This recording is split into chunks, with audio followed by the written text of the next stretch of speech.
At ito na naman ang mainit na balita mula sa mundo ng politika. Nagkakagulo ngayon sa Senado matapos kumalat ang balitang Senador Alan Peter Cayetano ay kumikilos na upang mapatalsik si Senate President Tito Soto sa kanyang pwesto. Ayon sa mga ulat, nagsimula na raw makipag-usap si Cayetano sa ilang mga kapwa-senador upang buuin ang bilang na kinakailangan para sa isang leadership change sa mataas na kapulungan.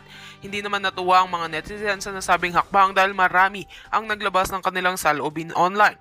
Sa social media, kaliwat kanan ang komento ng pagkadismaya at galit laban sa pamunuan ng Senado, lalo na tila mas inuuna raw ng ilang senador ang kapangyarihan kaysa sa tunay na serbisyo sa bayan.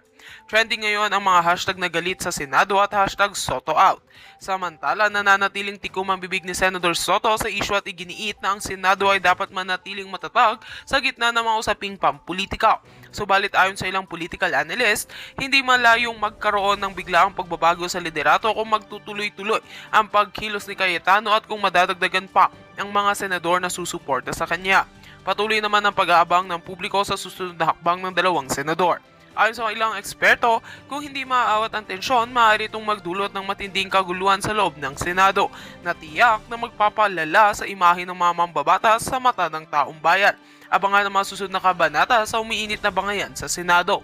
At yan nga ang mabalitang ating pagkakatutukan, at kung bago ka pa lamang sa aking channel ay huwag kakalimutang mag-like, share and subscribe para updated ka sa mga bagong balita dito sa Tatak Pinas.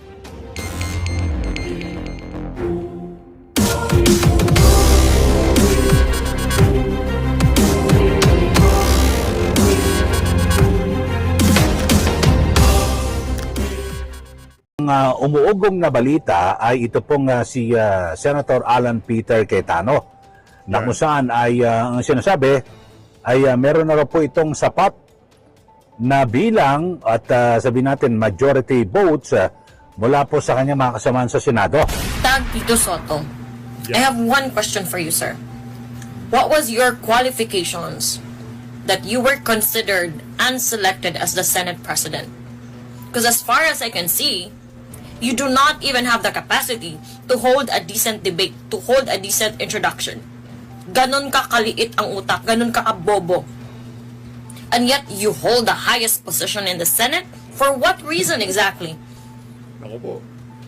Were you selected para pagtakpan, which is obviously that's what's happening right now, para pagtakpan ang mga anomalya, ang mga kasama mo sa flood control project? Nako. You are there. You are selected to shield them, and that's a shame. Because we are paying you to do a sloppy job. Hindi na po kayo nakakatuwa. Hindi to Yan. Itbulaga. Akala ko siguro nitong si School Bukol nasa Itbulaga siya. Lahat ng ginagawa niya ay nakakatuwa. Isa lamang huyan sa mga kababayan natin na buwisit dito kay School Bukol ngayon mga panahon na to. Marami hong nananawagan sa social media na dapat mapalitan na sa lalong madaling panahon. Itong si School Bukol at itong si Senator Rodante Marcoleta nagsalita na rin ho kaugnay kung ano nga ba mga asahan pa natin dyan sa Blue Ribbon Committee gayong hindi na siya ang chairperson nito. At itong si Senator Gringo Honasan meron hong panawagan. Sayang no, sana itong si Senator Gringo Honasan na lang nanalo nung nagdaang election, hindi na yang si School Bukol no. Tuti pa to kahit paano may prinsipyo yung mga nanalong ibang mga nanalong senador ngayon kitang-kita ho yung pagbaling sa administrasyon itong si Marcos Jr. Pero bago yan mga kababayan, kung bago lang ho kayo sa PH Update, alam nyo na ho gagawin. Kung nahihirapan ho kayo mag-subscribe, scan nyo na ho yung QR code na yan para kayo ho ang pinakaunang makakita sa ating mga reaction video. Ayun na nga mga kababayan, re-recta na ho tayo kagad sa panawagan. Makinig para sa mga kababayan ho natin, para sa mga tagapanood nating miyembro ng Guardians. Makinig ho kayo, may panawagan itong si Senator Gringo Honasan na sa tingin naman ho natin, ikaka-alarma ng mga taga-Malacanang. Ito, panoorin ho natin ito mga kababayan. Sa lahat ng mga sis at mga bro sa Philippine Guardians Brotherhood Incorporated, sa inyong lahat, ngayong ika-25 founding anniversary natin, magandang umaga sa inyong lahat. 10 ng inyong mga mahal sa buhay. Ang ating PGBI ay bunga ng unification ng iba't ibang grupo ng mga guardians. Ayon na rin sa advokasya nitong pagkaisahin ang ating bansa at lipunan.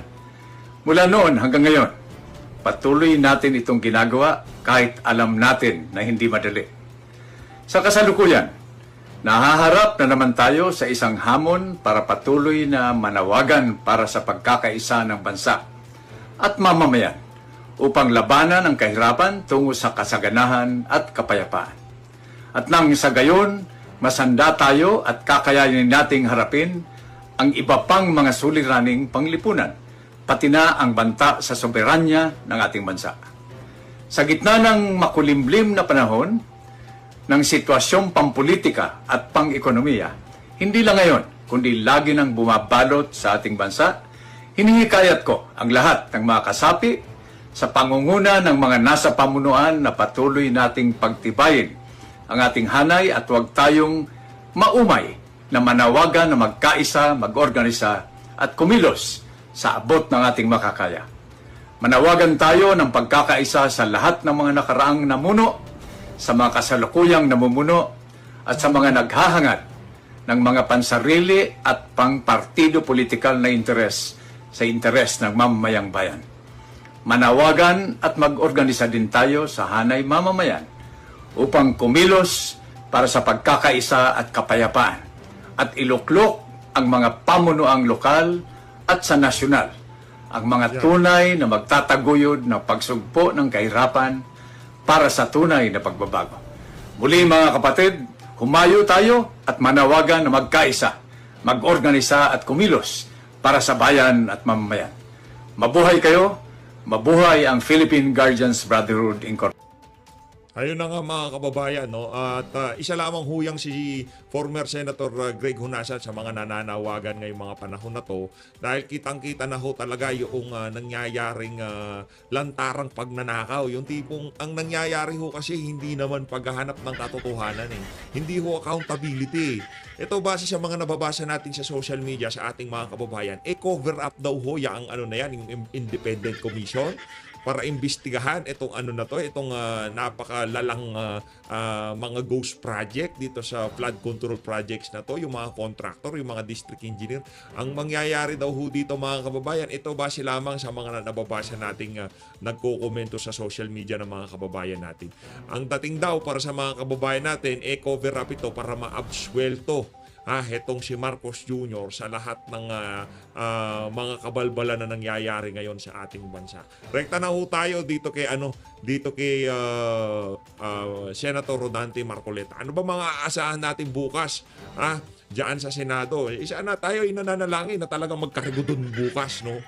Kasi mga kababayan natin, ako kung ano lang naman yung feeling kong tama at kung mali naman ako, pwede nyo naman akong kontrahin dyan sa comment section at babasahin ko at ikukonsidera ko ho lahat ng komento nyo. Pero base ho sa aking nakikita, base sa huling galaw ng Senado, kaugnay sa mga kaganapan ngayon sa ating bansa, tahasan ho natin sasabihin na hindi ho para sa interes na sambayan ng Pilipino ang mga nangyayari ngayon dyan sa Senado. Eto, panoorin ho natin itong si Senator Rodante Marcoleta. Summarize po natin ang mga kaganapan nung pinakahuli at pangatlong pagdinig ng Blue Ribbon Committee nung ako po ay hindi pa tinatanggal bilang chairman. Siguro po yung maraming sumubaybay sa atin, malalaman ninyo na napakamalaman po ng mga pangyayari. Unang-una po ay lumitaw po si Representative Toby Chanco na doon ay na-establish po natin na talaga pong yung mga insertions, ito po yung paniningit, pagsingit po nila ng mga proyekto ay Parang nanonood ako ng GOT no? Yung dito sa sound, background music, GOT na GOT no? Sila lamang po talaga ang ma-influence ang nakakagawa nito. Binanggit po niya yung pangalan ni Saldico sapagkat nung ibigay po niya yung nilalaman ng USB, sang-ayon na rin po sa kanyang nakalap na impormasyon na binigay din po sa House of Representatives. Talaga pong pangalan ni Representative Elisaldico ang napakarami po na siya yung nakapag-park. Yun nga po ang ginagamit nilang termino ngayon, parada at saka sagasa. Ibig sabihin po ng parada, nakakapagparada sila ng mga proyekto na may kinalaman naman po, kinakasangkapan din nila yung mga lokal na representative sa lugar. Yung iba, yung sagasa naman po, ay mas matindi po yun. Talagang ipapark nila doon sa ayaw mo at sa gusto. So napatunayan po nung yan ay tinindigan po ng gobernador ng Mindoro Oriental kung saan bali nagsanib po yung pagpapatotoo ni Representative Toby Chanco at saka si Gobernador Dolor ng Mindoro Oriental. Pagkatapos po niyan ay lumitaw po yung pagtatapat ng dalawang mag-asawa, itong mag-asawang Curly at Sara Diskaya. At yan naman po ay naging daan yung offer natin nung pangalawang pagdinig na kung saan po ay pinload natin yung idea na kung gusto po ninyong magtapat, tulungan na po ninyo kami para mas madali po ang aming trabaho at makakaasa po kayo na sa ilalim po ng Witness Protection Program. Kung inaakala po ninyong makakatulong kayo, may bibigay namin yung parang provisional immunity. Sa mga tweet, sila po ay kumagat doon at bago nga po nila ginawa yun ay sumulat sila sa akin para lang patunayan na gusto nila talaga na magsabi na ng totoo. Ganun po yung nangyari. Sila ay tumestigo, binasa nila yung kanilang salaysay na mag-asawa at doon nga po ay lumitaw. Meron pong 17 miyembro ng mababang kapulungan ang kanilang ipinagtapat na di umano ay kasangkot nga po dyan sa kung paano po nagagawa yung pagpapatupad ng flood control project. Nakapagpangalan din sila ng 10 iba't iba pang mga tao, karamihan po ay galing sa Department of Public Works at mga pribadong tao na nagkaugnay-ugnay sa ganitong gawain. Pagkatapos po niya, napansin din po ninyo yung isang kontraktor na nagpapahiram ng lisensya, ginagamit naman nila ang resources ng gobyerno. Dahil wala namang kumpanya yung district engineer, ang ginagamit niya mga tao ng gobyerno, mga makinarya ng gobyerno. Pero sa maraming pagkakataon, mga multong proyekto po na nagtuturuan po sila. Pero kahit sino pa yung nagsasabi ng totoo, sino nagsisinungaling, ang maliwanag po, talagang halos bilyong piso po ang nakulimbat nila. Yung iba po ay kanilang itinataya sa mga kasino. Nakuha po namin ng lahat ng records na ito. Kaya nga po yung isa ay na-contempt sapagkat sa harap po ng napakaraming ebidensya na tinatanggi pa niya at nagsisinungaling, gumamit pa po ng iba't ibang mga IDs para sa ganoon ay maitago nila ang kanilang kagagawan. Naging malaman po at kami natutuwa na sa pangatlong pagdinig ay naging makabuluhan at very substantive po. Ang totoo niyan po ay baka hindi magtagal matapos namin ito. Ngunit sa kasamaang palad, sinasabi ko na po, marami po siguro yung nasaktan o maring naligalig, maring natakot kung nga po ay kanilang tinanggal bilang chairman ng Blue Ribbon Committee. Wala naman po tayong magagawa. Yan po yung prosesong naganap. Kamakailan lang, parang ilang araw lang ang nakararaan. Ngunit bago ko po binitawan yun, ay pinaintindi ko po na yung pong nagawa Medyo malakas lang yung background music pero dahil si Senator Rodante Marcoleta yan, kailangan natin pakinggan. namin ay sana wag ninyong buburahin. Sana kung sino man yung bagong liderato na tutupad sa tungkulin bilang chairman ng Blue Ribbon Committee, ipagpatuloy niya mula dun sa aming iniwanan sapagkat kami po may direksyon. Hindi ko po alam sila kung merong direksyong pinatutungan. Sana naman po meron para sa kabutihan po ng ating bansa. Huwag po kayong malulungkot. Nagkikita-kita pa rin po tayo. Salamat po. Kami, Senator Rodante Marcoleta, kami talagang lungkot na lungkot. Malungkot kami kasi yung tipong nandyan na yung sila Curly Diskaya, merong pananagutan yan. Pero kumanta sila yung sinabi ni VP Sara, yung nangyayari sa House of Representatives, yung nangyayari pagka budget deliberation, yun yung tipong doon talaga nang gagaling Tapos yung mga individual na nakaladkad ang pangalan doon sa Blue Ribbon, sila talaga yung lumutang Yung tipong hindi DE, hindi district engineer ang problema. Oo, meron silang problema kaso putulin natin yung ulo ng yung sawa na to, ika nga, di ba? Putulin natin ang ulo nitong bayawak na to o crocodile na to. At yung ulo nasa House of Representatives. Di ba? Nasa Malacanang. Yan di ba?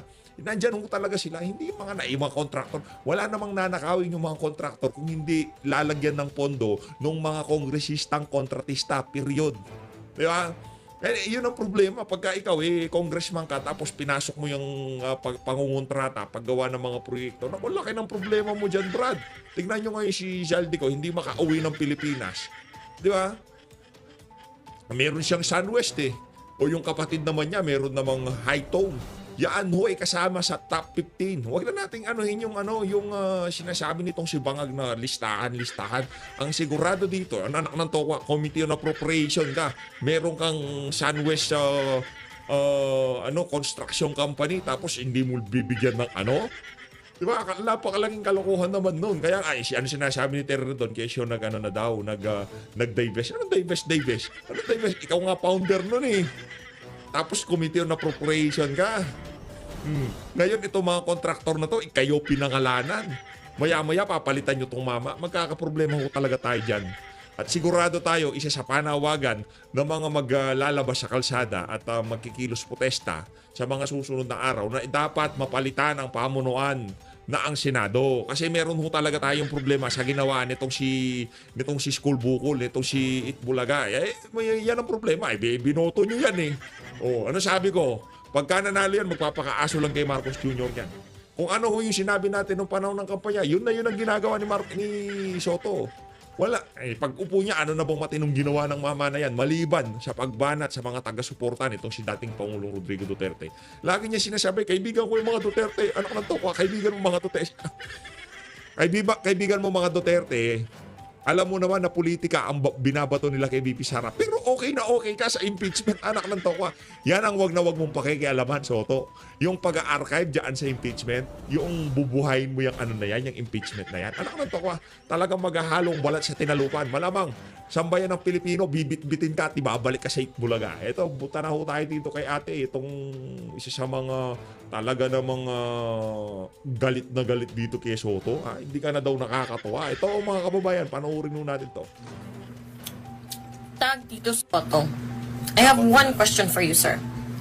What was your qualifications that you were considered? Narinig nyo ho ba yun? Pagka yung mga ganong klaseng aksentan ng pinag-uusapan, PH update medyo mahina dyan. What was your... Ulitin mo natin malupit. Pero palakpakan muna natin to si ate, kung sino ka man ate Gusto ko yung mga aksentan mo na yan, palakpakan natin. Gusto ko yung mga ganyang bira. Hindi, pero yung delivery talagang mahusay. Meron naman talagang meron talagang mga ganyang klaseng Pilipino pagka nagsalita para mga Amerikano. Pakinggan natin. Game. Tag Tito Soto. Yeah. I have one question for you, sir. What was your qualifications that you were considered and selected as the Senate President? Because as far as I can see, you do not even have the capacity to hold a decent debate, to hold a decent introduction. Ganon ka kaliit ang utak, ganon ka kabobo. And yet, you hold the highest position in the Senate? For what reason exactly? Ako po. Were you selected para pagtakpan, which is obviously that's what's happening right now, para pagtakpan ang mga anomalya, ang mga kasama mo sa flood control project? Nako. You are there. You are selected to shield them, and that's a shame. Because we are paying you to do a sloppy job. Hindi na po kayo nakakatuwa. Hindi to Yan. Itbulaga. Yan. Right? Wala tayo sa noontime show. You can't even keep your statement straight and cohesive. Nakakahiya ka. You belong in Itbulaga, not in the Senate. You Palakpakan. Ang ganda ng argumento niya na yun na hindi ka nabibilang dyan sa sa Senado. Nabibilang ka sa Itbulaga. Gumawa ka ng pelikula, mag-host ka, magpatawa ka. Inom ka ng Pepsi. Anong gusto mong gawin? Walang problema. Inom ka ng Coke. Yung amo mo mahilig sa Coke. Ikaw mahilig ka sa Coke. Nasa sa inyo yan. Kung anong gusto nyo gawin sa buhay nyo. Pero huwag nyo nang guluhin na sambayan ng Pilipino. Binoto ba o kasama sa mga deal kay George Garcia? Di ba? Ano ba talaga? Nanalo ka ba o pinanalo ka ng... asa na yung issue ngayon ng botohan?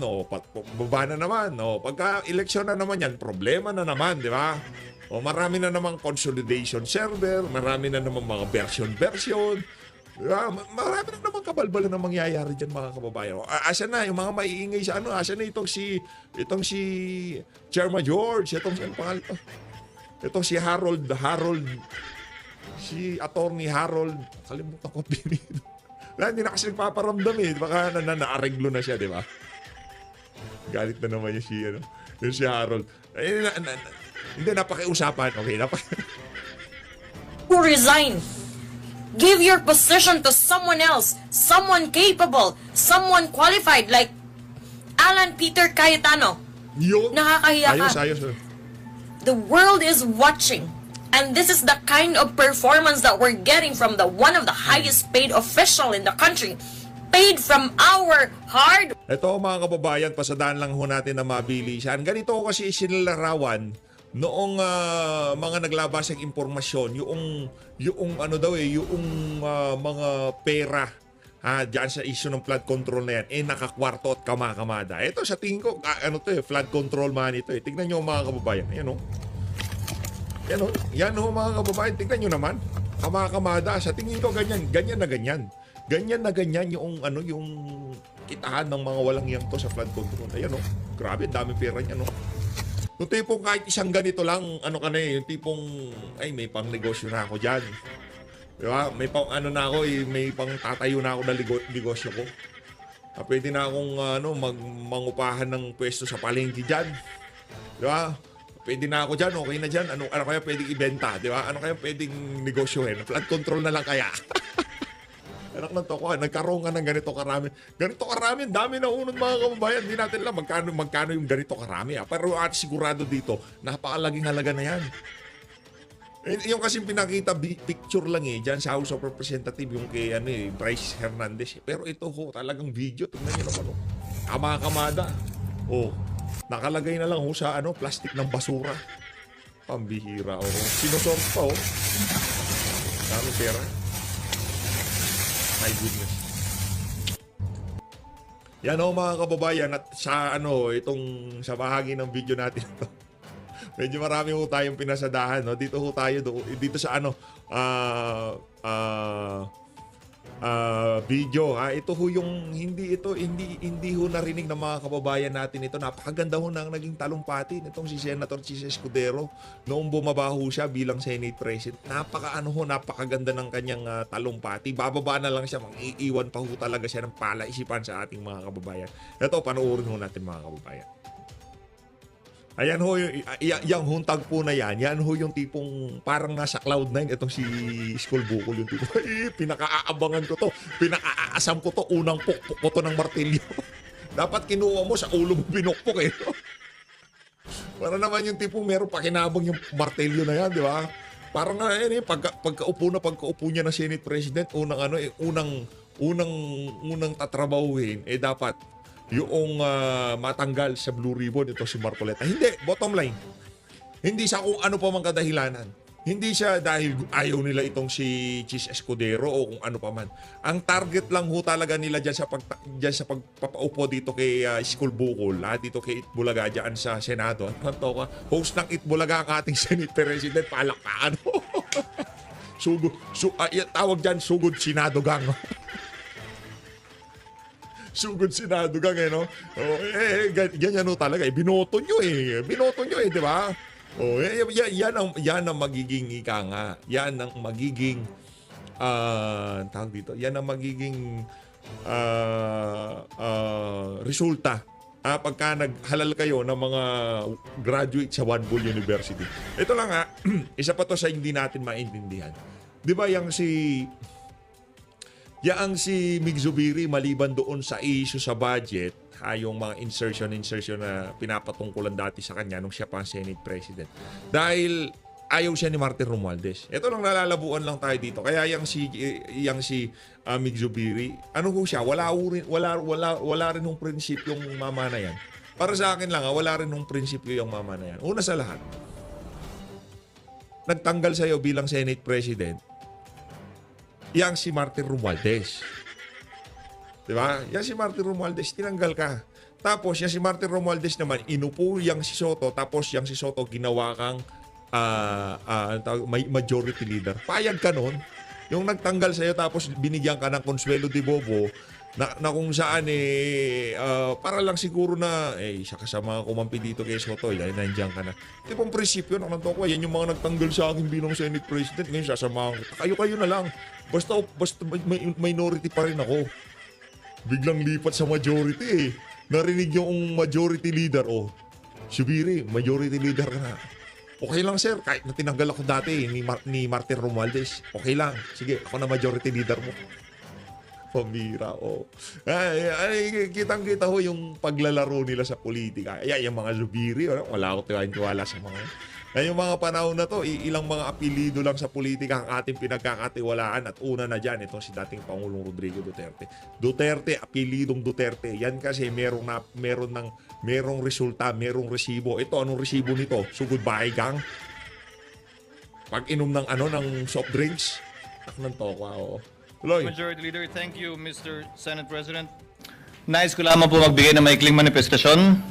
Nais ko pong magpasalamat sa mga kapwa ko miyembro ng Senado na nagbigay po ng tiwala sa akin sa 19th at saka 20th Congress. Nais ko din po magpasalamat sa mga opisyal at kawani ng Senado. Karangalan ko po na pagsilbihan kayo at manilbihan kasama kayo nitong nagdaang taon. I serve at the pleasure, Mr. President, of the majority and understand and respect the decision of the majority of my colleagues. I hold no grudges. I hold no ill feelings. I congratulate Senator Vicente Tito Soto III on his election as Senate President, and I wish